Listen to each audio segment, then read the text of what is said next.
प्रिय साथियों, मैं बी.एम. भारद्वाज अपने अगले संस्करण के माध्यम से अपने यूट्यूब चैनल संस्कार प्रस्तुति के द्वारा एक ऐसे महापुरुष का कुंडली का विश्लेषण अपने शुभेच्छु साथियों के बीच कर रहा हूँ। अपना अल्प ज्ञान को रख रहा हूँ। आशा रखता हूँ अगर आपको अच्छा लगे तो आप हमें प्रोत्साहित करेंगे, हमारे संस्करण को लाइक करेंगे, चैनल को सब्सक्राइब करना नहीं भूलेंगे ताकि मेरा कोई भी संस्करण आप देख सकेंगे। तो साथियों, बढ़ते हैं मुख्य बिंदुओं पर, मुख्य तथ्यों पर। आप दृष्टिपात करें, ये ऐसे महापुरुष की पत्रिका है, ये ऐसे महापुरुष की कुंडली है जिन्हें हम भगवान कहते हैं। पर इन्हें क्या मिला? कुंडली में सभी ग्रह उच्च के हैं, तो फिर कैसे इतना वियोग, कैसे इतना संताप झेलना पड़ा? सिंहासन ग्रहण करते करते कौन सा राजभंग हुआ कि भगवान राम को वनवास जाना पड़ा, पत्नी का असह्य दुख झेलना पड़ा? तो चलिए देखते हैं अब इनकी कुंडली को और चर्चा करते हैं। अब अपना अल्प ज्ञान को आपके समक्ष रखते हैं। इनकी कुंडली कर्क लग्न की है, लग्नेश चंद्रमा स्वगृही हैं जो षष्ठेश और भागेश गुरु के साथ लग्न में जूती बनाए हुए हैं, जिससे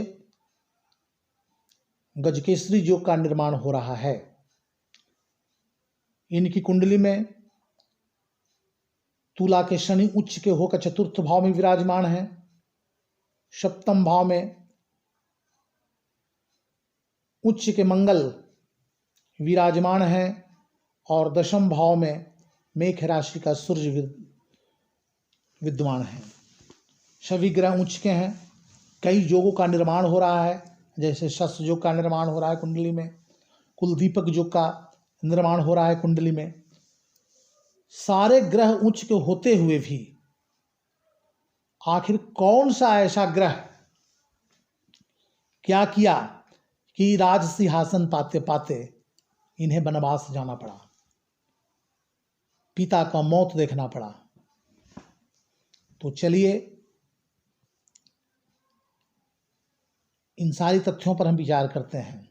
तो साथियों, ज्योतिष में कहा जाता है कि जो ग्रह उच्च के होते हैं उनका सप्तम दृष्टि नीच का होता है।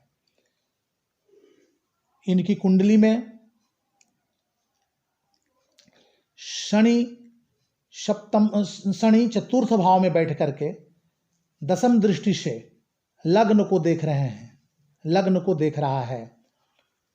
सप्तम भाव में मंगल विराजमान है और सप्तम दृष्टि लग्न भाव पर पड़ रहा है। केतु भाग्य भाव में बैठकर पंचम दृष्टि से लग्न को देख रहा है। तो कई पापक ग्रह का दृष्टि लग्न पर पड़ने से राजभंग योग का निर्माण हुआ और भगवान राम को राज सिंहासन के बदले वनवास जाना पड़ गया। अब चलिए अगले तथ्यों पर चलते हैं। इन्हें पत्नी का दुख, पत्नी का कष्ट क्यों झेलना पड़ा? तो साथियों, हम जानते हैं कि इनकी कुंडली मांगलिक है। जब मंगल सप्तम भाव में बैठता है तो इनकी कुंडली मांगलिक हो गई। साथ ही साथ चतुर्थ भाव में शनि बैठने के कारण इनकी कुंडली डबल मांगलिक हो गई। राहु का पंचम दृष्टि सप्तम भाव पर पड़ने से,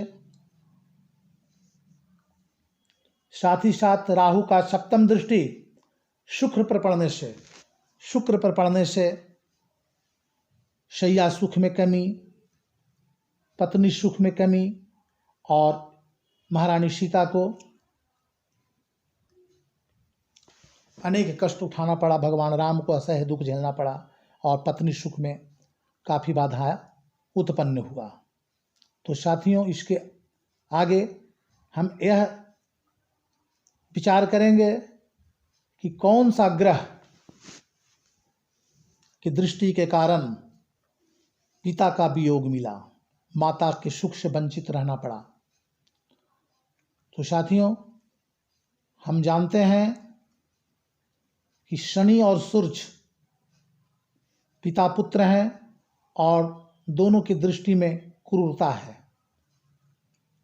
तो इनकी कुंडली में उच्च के शनि दशम भाव के पूर्ण दृष्टि से देख रहे हैं और सूर्य सप्तम दृष्टि से चतुर्थ भाव को देख रहे हैं।